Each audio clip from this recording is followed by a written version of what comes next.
Haleluya, haleluya, haleluya. Sabtu 27 Juni 2020, renungan kita hari ini saya bacakan dari 1 Yohanes 5 ayat 15. Dan jikalau kita tahu bahwa Ia mengabulkan apa saja yang kita minta, maka kita juga tahu bahwa kita telah memperoleh segala sesuatu yang telah kita minta kepadanya.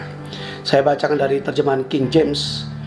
And if we know that He hear us, whatever we ask, we know that we have the petition that we desire of Him. Saya terjemahkan versinya saya ya. Dan jika kita tahu Ia mendengarkan apa saja yang kita minta, kita tahu bahwa kita memiliki permintaan yang serius kepada Tuhan tentang keinginan kita kepadanya, maksudnya. Haleluya, puji Tuhan, haleluya. Kenapa seseorang berdoa atau kenapa kita berdoa? Karena kita sangat menginginkan sesuatu yang didoakan itu, atau kita menambahkan, atau kita memerlukannya, atau dengan kata lain kita butuh. Kenapa kita berdoa? Karena kita butuh. Mari kita berdoa, saudara-saudara, rajin berdoa karena kita butuh Tuhan. Haleluya, puji Tuhan. Di dalam Alkitab kita tahu bahwa kita punya Bapa yang baik. Dia Bapa yang tahu semua kebutuhan kita. Haleluya. Matius 6 ayat 8. Mintalah apa saja, jangan ragu-ragu, Dia Bapa yang baik. Barang siapa minta, diberikan, yang cari mendapat, yang ketok, baginya pintu dibukakan. Matius 7 ayat 7 sampai 11.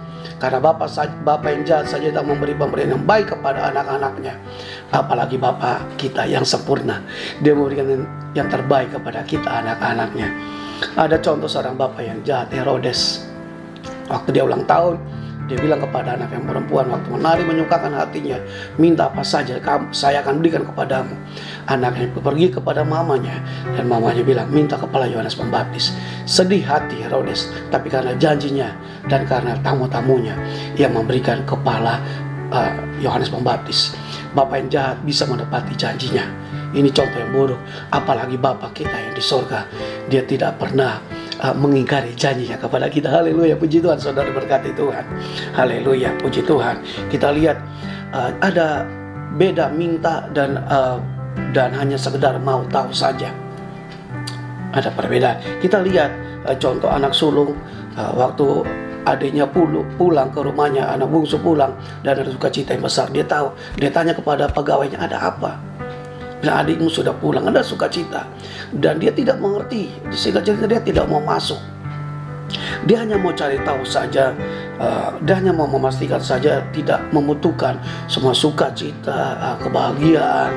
Dia tidak mau masuk, dia marah kepada bapaknya keluar. Dan singkat cerita, saya jelaskan saja, dia tidak pernah menikmati kekayaan bapaknya, sekalipun dia tinggal bersama-sama dengan bapaknya. Jangan sampai kita sebagai anak Tuhan, kita tidak menikmati berkat Tuhan. Kita hanya tahu-tahu saja, tapi tidak pernah mengalaminya sendiri. Contoh yang berikut yang cukup memberkati saya, juga cukup memberkati saudara, yaitu orang buta dekat Yeriko. Waktu Yesus lewat, dia memastikan, dia teriak, Yesus, Yesus, tolongnya saya. Orang lain menegurnya. Waktu dia ditegur, dia makin teriak dengan keras, Yesus, tolong saya. Dan Yesus menjelikan matanya. Puji Tuhan, dia mau memastikan dan dia membutuhkan Tuhan Yesus. Saudara, mari kita semuanya butuh Tuhan Yesus. Haleluya. Bukan hanya tentang kebutuhan kita, tapi kita juga semua butuh Tuhan, pribadinya Tuhan. Puji Tuhan. Nyatakanlah semua doa dan permohonan, semua keinginan saudara dalam doa, permohonan, ucapan syukur kepada Allah, maka Ia akan memenuhinya. Haleluya. Apa saja kita minta dalam doa, kalian akan menerimanya, kita akan menerimanya, asal kita percaya. Haleluya. Dan Efesus 3 ayat 20, bagi Dialah yang dapat melakukan jauh lebih banyak daripada apa yang kita doakan atau kita pikirkan, seperti kuasa yang bekerja di dalam kita. Puji Tuhan.